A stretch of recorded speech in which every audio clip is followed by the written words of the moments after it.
Hi, welcome to the Sunday Woodcarver.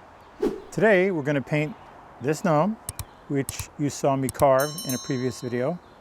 I'll link to that in the description. I'm just going to use 2 brushes and about a half dozen paints, and we'll get this classic gnome painted up for you. All right, so let's get painting.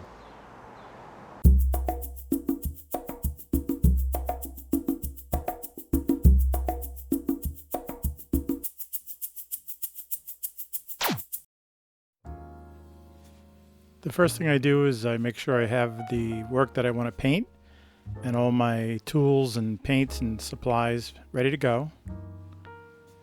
Here's an unfinished, unpainted, ready to paint gnome. I have a little knife in case I want to do a little cleanup. This is a palette pad, which is a wax covered paper that I can mix my paints on. I'm using 3 or 4 brushes, a number 6 and a number 2. There's a stir stick so I can mix my paints. I'm using golden paint, but you can use any kind of paint you like. And I have some clean water to mix paints with. And I have my little flushable brush cleaning well and some clean paper towels.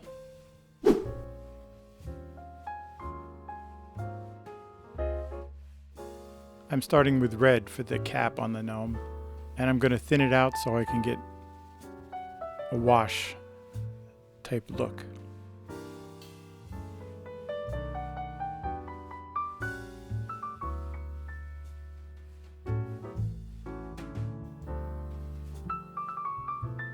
I rest my hands on the table so I can get a good edge and steady the brush. I find it easiest to just rotate the work whenever possible and keep the brush sort of in the same location. Notice I'm adding even more water to thin the paint. You can dilute the paint as much as you want to get whatever look. I like it where just a slight amount of wood grain is showing through the paint.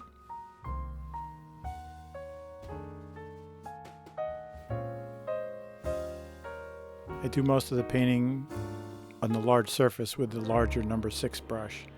Then I switch to a number 2 brush and turn the painting upside down so I can control my edge for underneath the hat. I'm trying not to get any paint on the hairs because I'm going to have to clean that up later.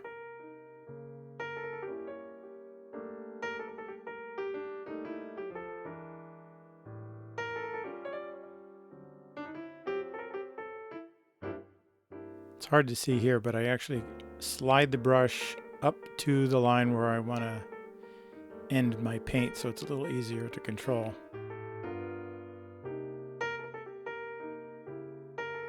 So here's the finished cap, and you can see the paint bled a little bit where the hairs go, so that's what my knife is for. I let that paint dry, and then I can just come back and do very light cuts to clean up the paint. That red will be covered by the white, which is opaque, but a little might show through, so I want to clean it up.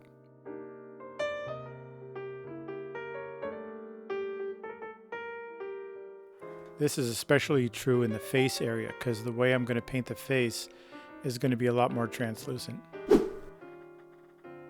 Next, I choose some blue for the coat, and I'm going to thin that quite a bit because I want it to have sort of a denim look.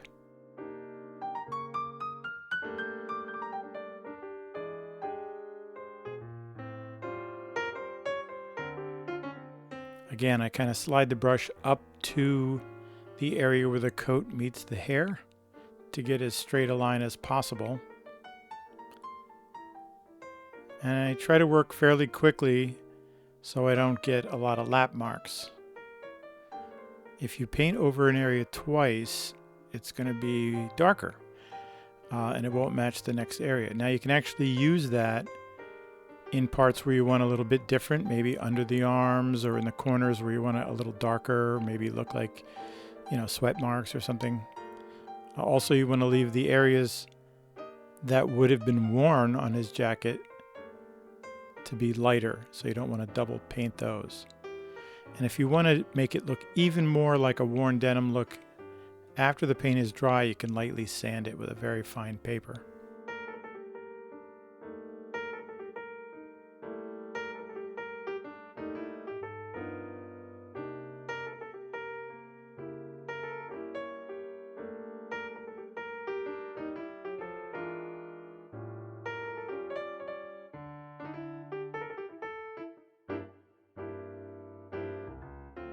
Now on the bottom, it's end grain, and that's going to really soak the paint up, so that's just going to go slower.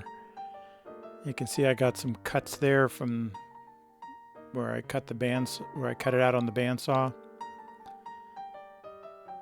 You can just paint that and nobody will see it, or if you like, you can fill it with some wood filler, or just be more careful with the bandsaw when you're making it.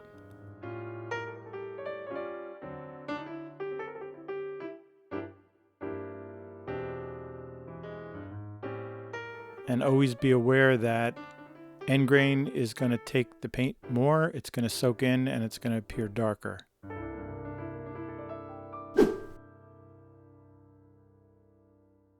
Now I'm thinning out some yellow ochre. That's going to be used as an under color for the beard.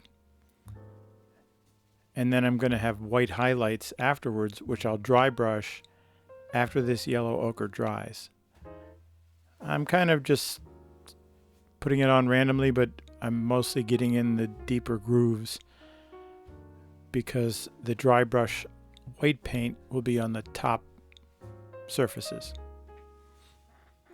This will give the beard a more realistic look with some depth, and make it look like he has originally had a darker beard, but now he's got gray or white.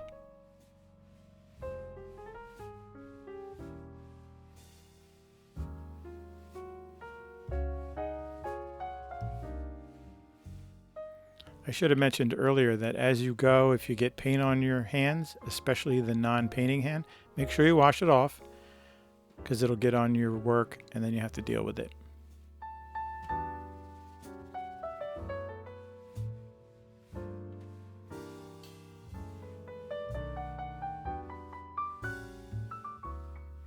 It also looks good if you dab it a little more on some areas than others, so it isn't just a flat look.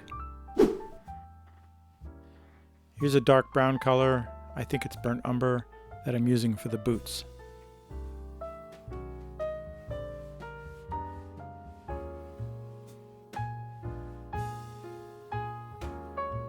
On these small gnomes, I usually paint the boots with just one color.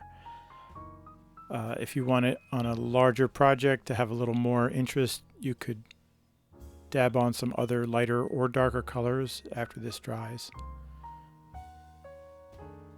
I generally use brown on the gnomes, and I use black on Santa Claus.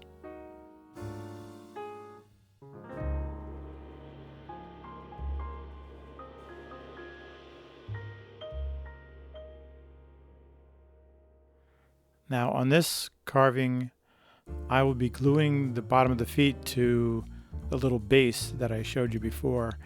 So I'm not going to paint the bottom so I get a better glue bond.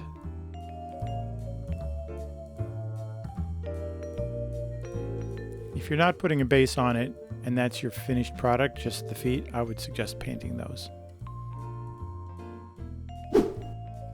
For the face, I'm going to use 4 different colors. I use a little bit of red, and I'm going to just use a pinpoint amount of that.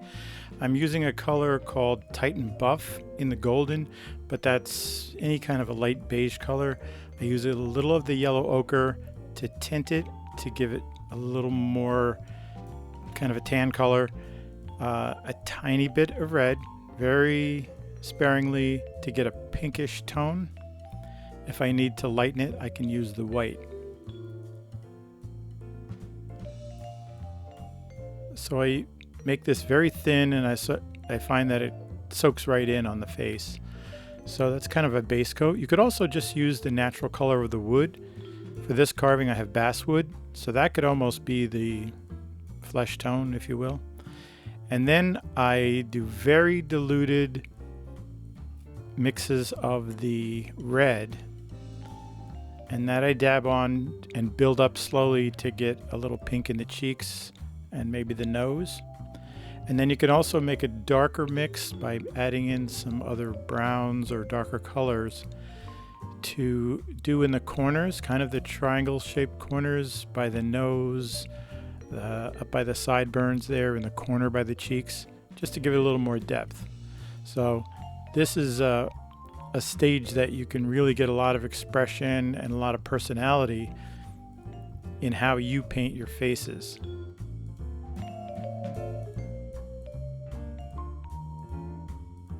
There's a whole other stage to this if you're painting eyes, and this one doesn't have eyes, but that would be maybe in a future video.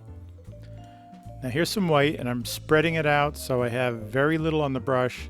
I kind of use the side of the brush and I do my dry brushing. This is after the yellow ochre on the hair and the beard is completely dry.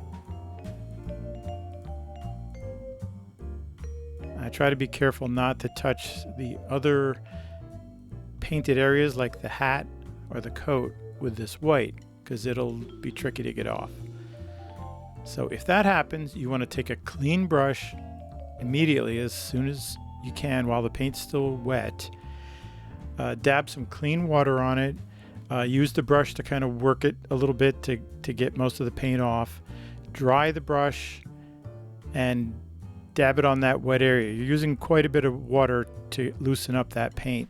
And then just take your dry brush and touch it, and it'll suck that colored paint right up. Worst case scenario, you might have to shave off some of that with the knife and come back and repaint.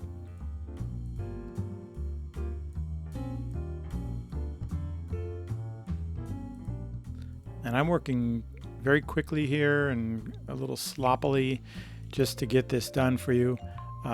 Like I said, the dry brushing over the beard and the shading colors on the face are really what's going to make your carving stand out.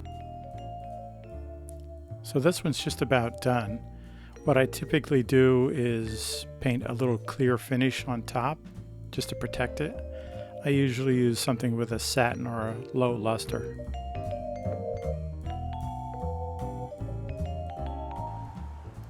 So this palette paper really works well for mixing the paints, and at the end I can just fold it up and throw it away, and I got a clean sheet. I'm ready to start my next project.